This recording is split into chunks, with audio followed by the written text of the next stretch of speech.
Hey guys, T.A. Myers here. I know it's not Saturday, but I'm going to do a book review today just because a movie recently came out on Netflix called Hillbilly Elegy.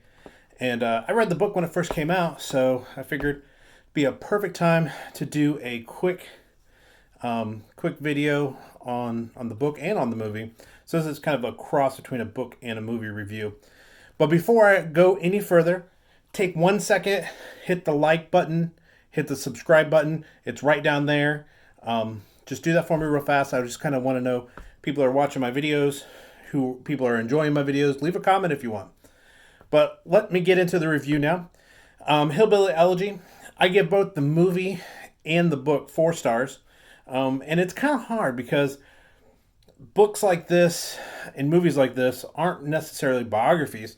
They're considered memoirs, and I give it to J.D. Vance on this movie and this book. For just keeping an audience and keeping people interested in basically somebody who's not really famous. And he wasn't famous before he wrote the book, but now obviously he's getting some notoriety. But there's no investment. It's not like George Clooney wrote a biography, wrote an autobiography or something. It doesn't have that same kind of, ooh, I want to see where this one goes. But the memoir it's a solid memoir. Just from the struggles that he had growing up as a child, his mother, his grandparents, his sister, everything kind of combined makes for a really good story. And about the story, it's actually about three things. One is a coming of age story, about him growing up, and the struggles that he faced growing up in a household that wasn't exactly perfect. I think a lot of us can relate to that, just a little bit. The other one is a story of addiction, especially in this day and age. And the memoir actually doesn't take, the end of the memoir isn't very old, basically. It didn't take place a long time ago, because the state of addiction in this country is still very relevant. So it's a story about addiction, and it's also just another story about family conflict, just family dynamic, and how families struggle, sometimes just to get by. So there's kind of all these different storylines that kind of come together. The book itself doesn't really lay out a clear plot just because it is a memoir. A lot of times, autobiographies and memoirs don't necessarily structure a plot. Now, the movie does come up with a fairly good plot. There's something that has to be achieved at the end of the book, or at the end of the movie, and the movie itself does a good job of building suspense and doing the jobs that, if it was a straight memoir or a biopic or something like that, it wouldn't really be that exciting. But that the story really relates to this plot line in the movie, I think makes it very watchable. I wish, and now this is kind of my critical part, I wish the movie would have touched more on the relationship between him and his grandfather, and the mother and the grandfather. It's like one of those things where if you read the book, then the movie itself makes a lot more sense.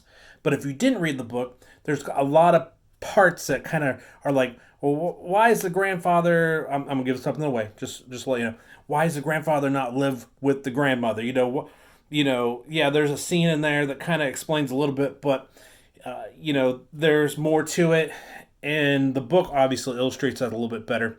The book also touches a little bit more on their Appalachian roots.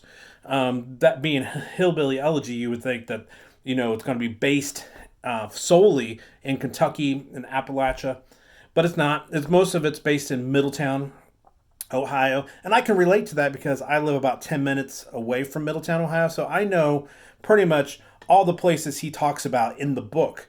Now, one of the critical parts of the book is that it didn't shed a great light on Middletown, and there's parts of Middletown that it pretty much hit the nail on the head. But Middletown also has a lot of great things that happen to it. There's a lot of culture, a lot of arts, a lot of parks. There's they have a good school system. There's a lot of great people who've come out of Middletown, Chris Carter, wide receiver for the Vikings, Kyle Schwarber, left fielder for the Chicago Cubs. There's a lot of great things that come out of Middletown that he really didn't explain.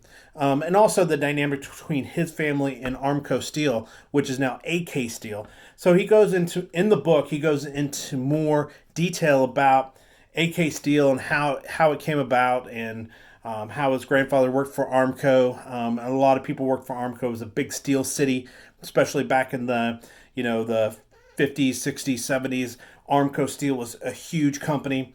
It's now AK Steel, and he goes into that a little bit more in the book. And I wish they would have touched on that a little bit more in the movie, because I think the people of Middletown, Cincinnati, Dayton area, I think they would have liked to seen a little bit more of their hometown reflected in the movie, which it really didn't. They shot some of the movie in Middletown, but most of it was scenes like just passing by scenes in a car, location scenes and things like that. It wasn't really shot there as much as you would think.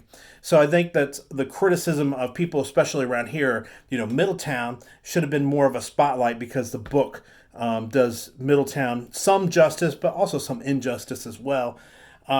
Overall, I think the bottom line is that the book is good.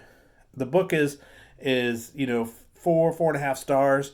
I think the movie is 4.5 stars. I think combined, they would definitely get that 4.5 star rating. But just because I don't think the movie lived up to all the details, and I know they can't put in every last single detail of a book into a movie, but because I think it left out some of the things that I would have really liked to see, especially again when it comes to the grandfather and his role, and also more of the Appalachian story behind his life. That the beginning scene of the movie is very Appalachian, and then I feel like we never went back there. I feel like they could have added a little bit more of that. And then the book itself, again, I think it's like 4.5 stars, but it's so tough because there are some criticisms of the portrayal of Middletown in the book, and being so close to the spot, I have to say that I did feel some of that. I felt some of that backlash from people I talked to, especially early on when the book first came out. But overall, I would recommend reading the book first if you haven't, and then watching the movie, maybe holding off until you've done that. And I don't want to sound snotty like, oh, I read the book, so I know a little bit more about it. No, that's not really the way it is. It just helps fill in those gaps in the movie that I feel were left out, that can be better explained through the book. And then the movie itself, I think the characters were played extremely well. I think the mother was played extremely well. I think JD's character was played extremely well. The only criticism I have of the older JD is that he was kind of an a-hole to his girlfriend on the phone a few times, but you'll see that when you watch the movie. I don't really think that, I know they had to build some conflict in there, and without conflict, the movie's kind of dry, but he was kind of an asshole to his girlfriend, and I would have probably been like, dude, get over yourself. Anyways, bottom line, the book before the movie will help out a little bit. The grandmother, her character in the book and the movie match up very close.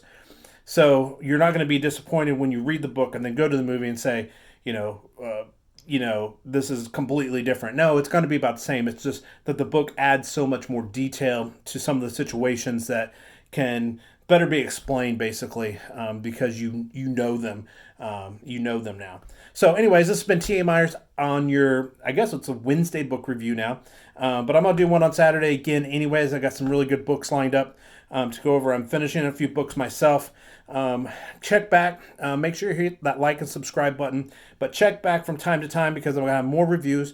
I'm going to have more stuff coming out, some more content. I appreciate you guys watching. Like, subscribe. I'll see you guys next time. Thanks.